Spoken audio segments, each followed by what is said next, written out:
भी रहो। पहला कुरिन्थिया उसके 12 से 4 से 11। वरदान तो कई प्रकार के हैं परंतु आत्मा एक ही है, और सेवा भी कई प्रकार की है परंतु प्रभु एक ही है, और प्रभावशाली कार्य कई प्रकार के हैं परंतु परमेश्वर एक ही है जो सब में सब प्रकार का प्रभाव उत्पन्न करता है। आमीन। किसके परंतु किंतु सबके लाभ पहुंचाने के लिए एक को, हर एक को आत्मा का प्रकाश दिया जाता है। एक को आत्मा के द्वारा बुद्धि की बातें, दूसरे को उसी आत्मा के द्वारा ज्ञान की बातें। कौन देता है वरदान? पवित्र आत्मा। जब आप धुन में रहते हैं, आप जाएंगे भी तो मनन करते हुए, आएंगे तो मनन करते हुए, प्रार्थना करेंगे, काम करेंगे, लेकिन दिमाग में स्पिरिचुअल चीजें रखेंगे। ये उन लोगों के लिए है। आमीन।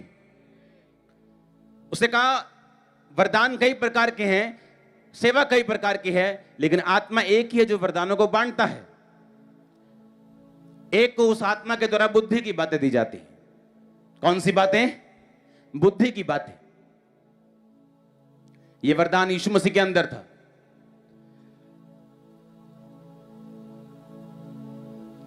यह वरदान पौलुस के अंदर था।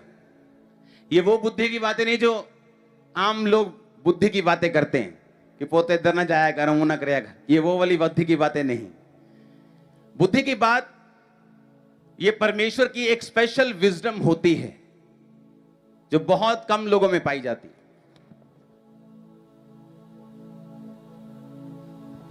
जब पौलुस को पकड़ लिया गया, और पौलुस जानता था कि दो ग्रुप ने उसे पकड़ा है, एक सदूकियों का, एक फरीसियों का। सदूकी नहीं मानते जी उठना है, फरीसी मानते जी उठना है। उसने कहा मेरे भाइयों मेरा न्याय हो रहा है कि जी उठने के विषय में। जैसे ही उसने कहा मेरा न्याय हो रहा है जी उठने के विषय में, वो दोनों ग्रुप आपस में लड़ने लगे। क्योंकि एक बोलता है मैं जी उठने के बारे में बिलीव नहीं करता हूं, दूसरा कहता नहीं नहीं यार तू दासन हूं। आपस में लड़ पड़े वो। पौलुस को मालूम था कौन सी बात कैसे करनी। यीशु मसीह के पास आए और कहा कि टैक्स देना सही है, बताओ। अब यीशु मसीह को पता क्यों बोला उन्होंने? बाइबल कहती है कर दो, टैक्स ना चुराओ। पता है आपको? वो यीशु मसीह के मुंह से ये सुनना चाहते थे ताकि जो लोग यीशु मसीह के पास थे वो इतने ऑप्रेस्ड और इतने डिप्रेस्ड थे, सरकार से इतने दुखी थे कि अगर यीशु मसीह कह देते कर दो तो वो लोग यीशु मसीह से ऑफेंड हो जाते, यीशु मसीह से ठोकर खा जाते। तो यीशु मसीह ने कौन सा वरदान यूज किया? बुद्धि का। यीशु मसीह ने कहा सिक्का है तुम्हारे पास? कहते हैं। कहते दिखाओ। कहते किसकी मूर्त है? कहते राजा की। यीशु मसीह ने कहा जो राजा का है वो राजा को दो, जो परमेश्वर का है वो। तो लोग बैठे सुन रहे, हाँ हाँ ठीक है, ठोकर खाने से बच गए। कौन सा वरदान था ये? बुद्धि का वरदान था। यीशु मसीह के पास आए, बोलेगी तो ये काम किस सामर्थ्य और किस नाम और किस अधिकार से करता है? ताकि यीशु मसीह को बोले परमेश्वर, तो वो बोले पुराने नियम तो उसे लिखा नहीं, उसे पकड़ लें, लोगों के सामने उसे झूठा साबित करें। लेकिन यीशु मसीह ने कहा मैं तुमको बता दूंगा, लेकिन तुम ये बताओ कि यूहन्ना का बपतिस्मा स्वर्ग की ओर से था या मनुष्यों की ओर से था। अगर वो बोलते कि मनुष्यों की ओर से था तो लोगों से मार खाते, क्योंकि लोग जानते थे कि वो एक प्रॉफिट है। तो अगर वो बोलते कि परमेश्वर की ओर से था तो फिर यीशु मसीह पूछते फिर मारा क्यों, उसको बचाया क्यों नहीं? ये कौन सा वरदान था? बुद्धि का। हालेलुया। कई बार आपसे क्वेश्चन किए जाते हैं, जहां आप हां करेंगे तो भी मरेंगे, ना करेंगे तो फंसेंगे, तो वहां पर बुद्धि का वरदान आपकी लाइफ में काम करता है। और ये सारे वरदान आपको पढ़ने हैं।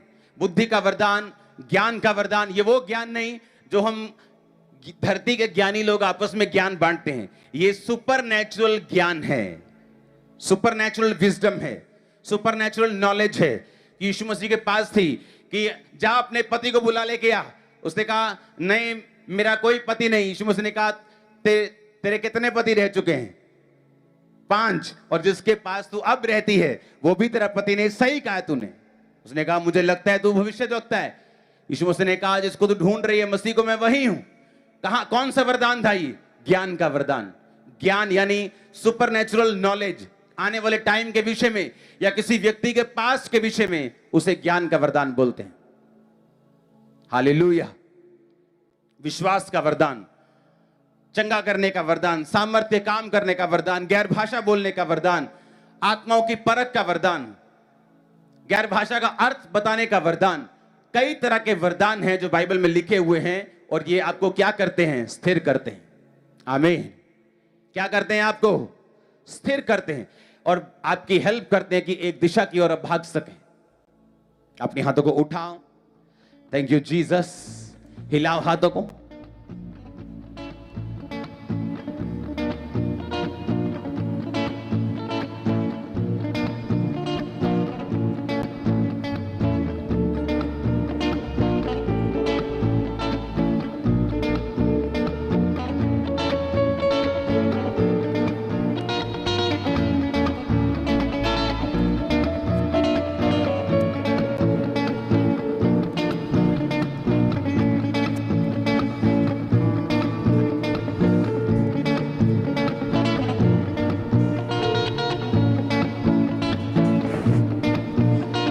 ऑयल ले लो।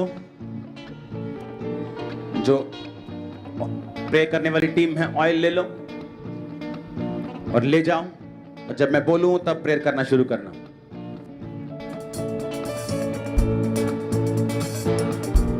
भागो जल्दी। सब जन खड़े हो जाओ, अपने हाथों को उठाओ, परमेश्वर को बोले, परमेश्वर मेरी मदद कर। एक दिशा जो तेरी ओर से है, दृढ़ता पूर्वक उसमें भागने के लिए मेरी मदद कर।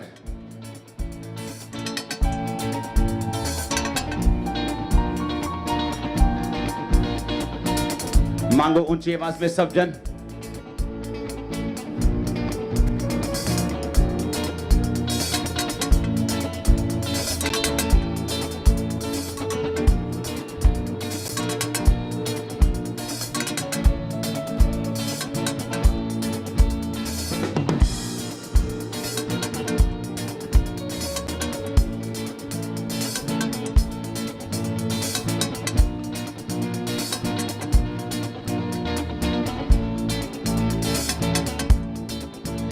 अपने हाथों को उठा के बोलो, हर एक डिस्ट्रैक्शन, हर एक वो चीज जो मुझे उस दिशा को भागने से रोकती है, पाप की ताकत, शैतान की ताकत, अंधकार की ताकत, दुष्ट आत्मा की ताकत, जाल जोने की ताकत, आउट आउट करो उसको, आउट करो उसको, आउट करो उसको, आउट करो उसको, out out out out out out out. पाप की ताकत out out out out out.